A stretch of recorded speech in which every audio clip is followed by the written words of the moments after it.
So, ayan, hello everyone. So, this will end your prelim coverage. So, may I add this chapter 3, which defining the framework and developing conceptual and theoretical frameworks.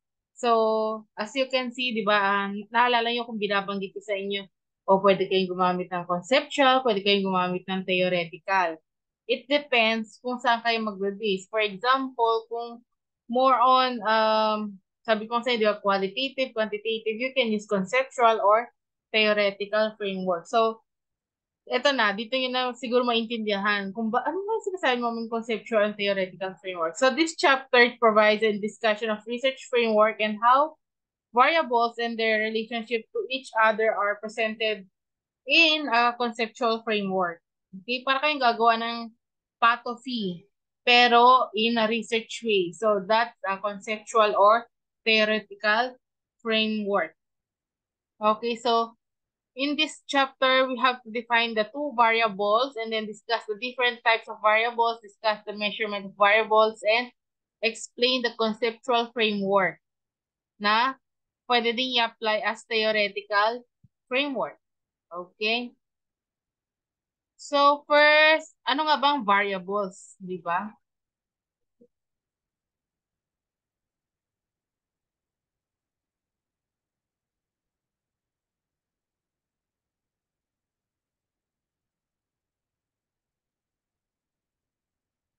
So variables, it is a characteristic or measurement whose value differs from one individual to another or from one period to another in the same individual. Okay, nakakalito. So pag-usapan na lang natin si qualitative and quantitative variables. Kung may qualitative research, quantitative study, quantitative study, ano naman ang qualitative variables. Pag sinabi natin qualitative variables, it is categorized or merely expressed as labels distinguish one group from another, like numerical representation of the categories are for labeling or coding and not for comparison, greater or less. Example, the sex of the respondents, the educational attainment or educational level, occupation, what is the religion, place of residence. Di ba yan yung mga nilalagay natin sa demographic data?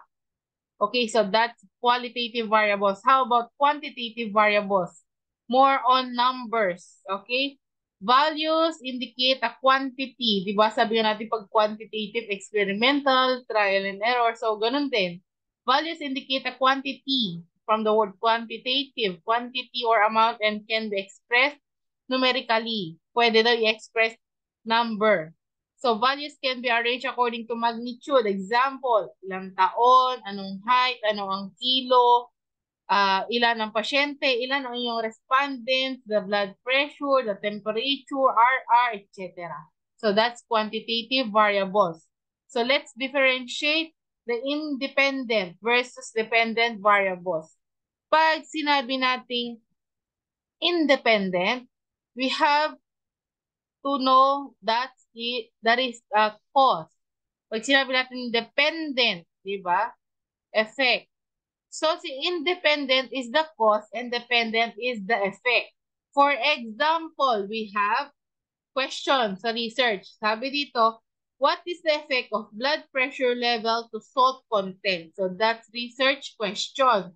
Pag sinabi natin sa effect po ng ating blood pressure level due to salt content, we have to take the blood pressure level. Siyempre, yun yung effect. Ano ba effect ng salt sa blood pressure? So, that's dependent. Pag sinabi naman natin ng cause, ano ba ang cause ng salt sa ating body? Di ba? Increase or decrease of salt content in the body. So, that's effect. That's cause. Okay, so, it is increase or decrease of salt content in the body. That's cause. And then the effect is the blood pressure level. It's either pag mataas kasi ang salt sa body, it increase your sodium. It's either tataas po ang BP, di ba? Pero pag dinikrease mo, pwede bumaba yung BP or maging normal yung BP. Yung tamang salt lang ng body, di ba? Kaya nga nag-check tayo ng potassium, ng sodium, di ba? That's part of the blood pressure. Okay. Another example. So this is research question. Is students' performance affected by the usage of mobile? So what is the cause? Mobile. Kasi nakaka-apekto ba to sa mga students, di ba? So mobile usage, that's our independent. Okay? And then ating dependent is students' performance. Nakukuha? 'Di ba? Sabi sa question, is students' performance affected by the usage of mobile? Ano yung magpapakos sa performance ng students? Which is the mobile usage. Ang paggagamit ng cellphone ay nakaka-apekto po sa pag-aaral ng estudyante, performance ng estudyante because of social medias. 'Di ba? So that is the cause. The mobile usage and then the effect is the student's performance. Another question para mas maintindihan. Do plants grow faster with the application of natural or synthetic fertilizers? So asan doon ang independent? We have the type of fertilizer and then the effect, rate of growth of plants. Kasi ano daw mas effective, yung natural or synthetic? So that's the independent. Yung cause is which are the type of fertilizers na pwede madaling tumaba or madaling lumaki yung halaman, sabi doon eh. And then the effect is the rate of growth of plants, which is our dependent variable. Okay, kaya pag sinabing independent, we have the cause. And then the dependent, we have the effect. Okay, don't forget that. And then what are the types of variables? So we have the continuous variables. So what is the continuous variables? Have values that can be presented on a continuum. Pwedeng i-continue, di ba? Height, it's either tataas or pwede ma-retain. And weight, pwedeng tataas, pwedeng bababa. So that's continuous variable. How about discrete variable? It has a finite number of values between 2 points, okay? Number of children, okay? Parang yung value ay nakokontrol. That's discrete. Has a finite number of values between 2 points. Okay, it's either 1 or 2, and then more. Okay, and then we have categorical variables have distinct categories that do not present a quantity. Okay, like gender, quantity which means yung mga numbers, di ba? Like age, weight, height, di ba? It is more on categorical nga. Gender, blood type, what else? Ano pa ba pwedeng categorical? Gender, blood type, religion, ano pa mga tinatanong natin sa mga demographic data natin? Race, basta yung pwede mo ika-categorize. Wala lang number. Kaya sinabing do not, categories does not represent a quantity. From the word quantity, walang numbers. Okay? And then we have, yan, level of measurement. Okay? Pinag-aralan na natin to sa math, di ba? We have nominal, ordinal, interval ratio. Okay? Pag sinabi natin nominal,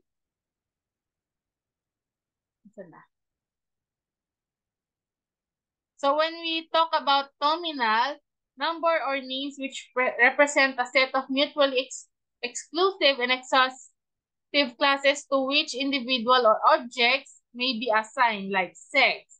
Male, ay kakategorize mo lang siya as male and female, and then geographic regions like region 1, 2, 3, race, di ba? Kakabanggit ko kanina sa types of variables, di ba? And then blood group, seat belts in car. And then we have ordinal. Okay? So pag sinabi nating nominal, number or names which represent a set of mutual exclusive. Okay? Represent a set of mutually exclusive exhaustive classes. Pag sinabi naman natin ordinal, same characteristic as for nominal scales with the additional feature. So pag sinabi with the additional feature that the classes can be ordered, that's ordinal. Like severity of the disease, it's either mild, moderate, severe, di ba? Psychosocial skills, strongly disagree, disagree, agree, strongly agree. Yan yung mga gumagamit sa ating quantitative research, di ba? Yung mga i-check lang. Then, educational attainment. It's either elementary, high school, college, with masterals, with PhDs, di ba? Ano pa, yung mga, sa mga TESDA. Okay, that's part of educational attainment. And then, we have interval. It is the same characteristics as for ordinal scale, with the additional feature that the distances between all adjacent classes are equal. Okay, from the word equal, interval. Okay, temperature measurement, zero is not absolute. Kasi pag zero yan, um, parang hindi ka panipaniwala. Kasi di ba it's either pag namatay yung pasyente, hindi din umaabot ng zero ang temperature. Meron at meron pa rin siya. Pero, nasa cold temperature. Okay? So, yan. Additional feature that the distances. Kung kanina, si ordinal is additional feature that the classes classes can be ordered. Si interval naman is additional feature that the distances between all adjacent classes are equal. Kung si ordinal is ordered, interval is equal. Okay? Conceptually, these skills are infinite in that they have neither beginning nor ending. Walang simula, walang ending, like temperature. Diba? For example, umabot ng 40 degrees Celsius ang kanyang lagnat. Umabot pa ng 41, 42, di ba? Hindi siya humihinto. Pwede pang tumaas. So, that's temperature. Pero never po naging zero. Okay? Then, we have ratio. Okay? Additional feature that a meaningful 0 point exists. Si interval, hindi nag-exist si zero. Pero si ratio, nag-exist ang zero. Like weight, blood pressure, height, doctor visits, number of DMF teeth. Diba? Ma'am, paano maging zero ang blood pressure? Diba pag namatay yung pasyente, as in, flatline na siya, wala po siyang blood pressure. Si height din po, diba? Maabot, nag-start tayo sa zero. Pag nag-anthropometric, diba? Nag-start po tayo sa zero. Okay? So, how do we define variables? Sabi dito. When we talk about, ito, part po ito ng chapter 1 nyo, di ba? Nag-check tayo, naglalagay tayo ng mga key terms, and then we have to put the conceptual definition as well as the operational definition, and then ilalagay nyo, di ba, sa last part, which is your references, doon yung mga pinagkuhanan nyo po ng mga definition. So, when we talk about conceptual definition, elucidates the abstract or theoretical meaning of the concepts being studied. When we talk about operational definition, is the specification of the procedures and tools required to measure a variable. So, ito na lang example. Kung hindi naintindihan sinabi dito yung about conceptual, operational, this is our example. So, defining the variable conceptually and operationally. Pag sinabi natin conceptual, ito, one who smokes tobacco or tobacco. Ito naman si operational definition. One who smokes at least 3 sticks of cigarette a day within the past 6 months. That's the operational. Yeah? Pag conceptual, ito ay mga galing lang po sa mga internet. Parang gano'n, or sa books. Kasi napag-aralan na. Operational, which means galing sa inyo, yun yung pagkakaintindi nyo. Ito yung gagamitin nyo. Ito yung nakarelate sa inyong study. The one who smokes at least 3 sticks of cigarette per day within the past 6 months can bring lung cancer, pneumonia, PTB, etc. Yan yung meaning ng operational definition. Okay, so when we talk about conceptual framework, dito na po tayo papasok. We have two, di ba? Yung research frameworks natin, we have conceptual and theoretical. Pero let me emphasize this conceptual kasi kung hindi mo maintindihan conceptual, hindi ka pwedeng mag-theoretical. Okay? So, conceptual framework, it provides a bridge which links the available body of knowledge with the proposed research. So, dito kayo gagawa ng parang patophy ng inyong research. Di ba? The etiology, the patophy of NCP, dito papasok sa conceptual framework. Needed only for studies which have cause and effect objectives. Kaya pinag-usapan natin ang independent, and dependent variable. So, for example, studies on association, comparison, effectiveness. It shows the lineage, di ba? Or lineage, sabi ng iba. For example, origin. Di ba? For example, ang inyong topic ay Picos. So, si Picos. Tapos, gagawa na kayo ng arrow. Di ba? Of the research problem from the background of the existing knowledge, previous investigations, or contemporary practice. In the case of applied research. So, what do we already know or do? So, you have to show the diagram that shows the relationship of the different variables being studied. So, it requires or required for studies on association. Diba? Sabi natin kanina, smoking. So, it can lead to hypertension or smoking because of your age, pwedeng magkaroon ng hypertension. So, that's what we call conceptual framework. Ayan o. So, besides sa smoking, di ba, sa socioeconomic status, you can avail access to the health services better kung may pinag-aralan ka. I mean, pag may knowledge ka about health or may knowledge ka about society, you know that you have an access to the health services. Then you can manage your hypertension. Diba? So, if you have learnings or may pinag-aralan ka about the economic status of yourself, for example, you are graduate as elementary and you know what comes to your mind that meron ako access sa health services kasi ito yung narinig ko nun. Okay, so since may sakit ka na hypertension, you can use the health services, di ba? Or, pwede din ganito. Ano yung lifestyle KAP? Okay, we have the knowledge, the, tawag dito, wait, naalala ko yan eh. Nawala na naman tayo sa, um,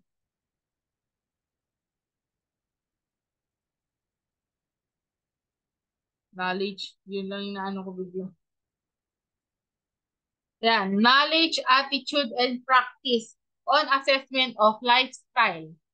Okay, or the lifestyle like knowledge, attitude, and practice to help us measure our society and their impact to the health services. So, yan yung sinasabi nating conceptual framework. Para siyang patophy talaga. Di ba kung ano yung main topic mo and then you have to connect lang. Okay? Then you were using the dependent variable. Ilalagay nyo kung ano yung independent, the cause, and the effect. That's our conceptual framework. Okay? So, I think doon lang nag-end. Sige, i-add ko na din sa theoretical since nabanggit ko ng conceptual framework. You can make your own conceptual framework. Sabi ko sa inyo, para lang po siyang patophy. Okay? Pero wala nga, hindi mo lang siya ilalagay na predisposing factor, gano'n-gano'n. Direct ka na agad. Okay? You can search it on the internet. May lalabas naman po ng mga conceptual framework dun as your guide para hindi naman kayo nangangapan. Ito kasi sinabi ni ma'am parang patophy, okay? Pag hindi nyo alam, you have to ask, okay? Huwag po kayong mahiya. Magtanong or feel free to ask si Google din. Kasi mas marami ang alam kaysa sa akin din, di ba? One click nyo lang lalabas agad siya. Okay? Pero kung nahirapan talaga kayo, gusto yung humingi ng tulong, you can ask me as long as kaya ko po din. Okay? Kasi pare-pareho tayong pagod, hindi na nakapag-isip ng maayos. Okay? So, pag theoretical framework naman guys, gagawa ka pa rin ng diagram, pero you are using the idea of our theories. For example, health promotion. meron pong diagram ng health promotion and you can use that. Okay? Ako kasi noon, in our research, since qualitative kami, we use the health promotion ata. Yeah, kung maalala ko, health promotion. And then, gumawa ko na sarili kong diagram. Pero ginamit ko yung health promotion. Gumawa ko ng bulaklak. And then yung center is the live experience. And then yung mga sanga-sanga is the mga problem nung mga nurses within their experiences sa psychiatric and then the branch, gano'n. So, depende. Nasa sa inyo kasi yan. Hindi lang naman yung parang patos na gagawin ng box, box, box. Pwede kang gumawa ng sarili mo. Kung rainbow, sige, bahala ka. So, basta as long as kaya nyo i-defend in a research manner. Okay? So, that's what we call, kaya nga framework di ba? You can make your own frameworks as long as nandun yung KAT, which is the knowledge, attitude, and the practice. Okay? So, I'll give you some pointers to review for your exam. Next week, we have this. Okay. Wait lang.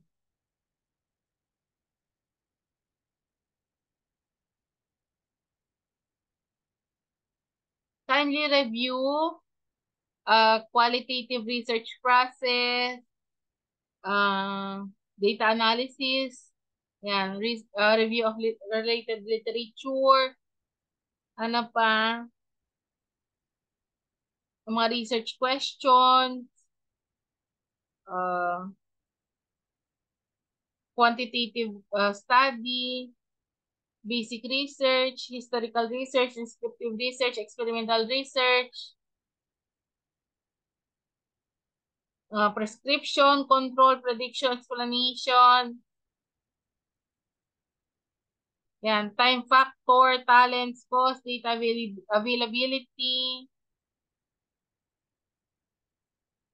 literature review, hypothesis, yan, descriptive, predictive, explanatory,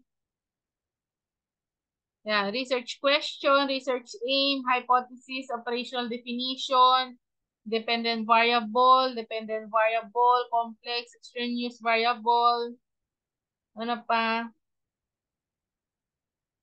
yan, description, prediction, exploration, explanation, qualitative research, problem, ano pa? Research paradigm, qualitative research, what is research, action research, control group, basta mga variables, yan, mga exogenous variables, outliner variable, predictor variable, yan, dependent variable, confounding variable,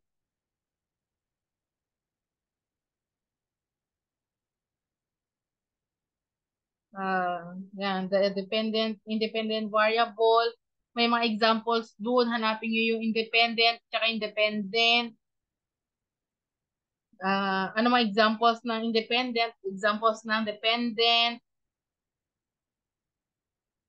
mga types of variables,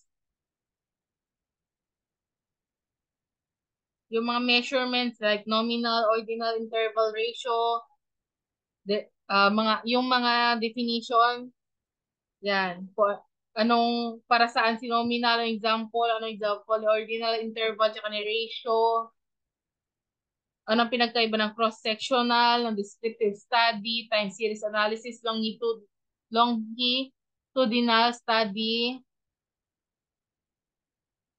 ano yung in-depth interview, document analysis, survey method, ano yung film, photographs, and videotapes, yan, comparative research, descriptive research, correlation research, research utilization, ano yung pinagkakaiba nila, ano ang meta-analysis, match case control study, qualitative analysis, quantitative analysis, ano ang prospective study, retrospective study, time series study, ano ang study intervention, placebo, Ano ang evidence-based practice? Ano ang null hypothesis? Mga types of hypothesis lalabas. O yun, lalabas yung mga types of hypothesis tsaka yung mga variable. So yun yung mga marami. Tapos mga situational na. So, basa-basa na lang kayo. Okay? So that's your um tawag ito, pointers to review. Okay? So magbasa-basa lang, nandoon naman lahat sa handout. Baka sabi nyo wala. Kasi tinuro ko naman siya, yun lang, more on basa din kayo kasi more on situational yung iba. More on analyzation. Okay, so uh, hindi ko na kayo meet tomorrow para panoorin yung tong video and then take your time to review since after your prelim exam, I mean, for example, di ba, may exam kayo na community health nursing. After your prelim exam, diretso na po kasi ng departmental quiz. So, ayun nga, you have to review and read. Okay, and analyze. If hindi maintindihan, magtanong kay ma'am or pwede kayo mag-search kay Google. You can use your dictionary and etc. Okay, so that's all. Thank you for your time. God bless to your exam. I'm praying for your highest score. So thank you and bye-bye.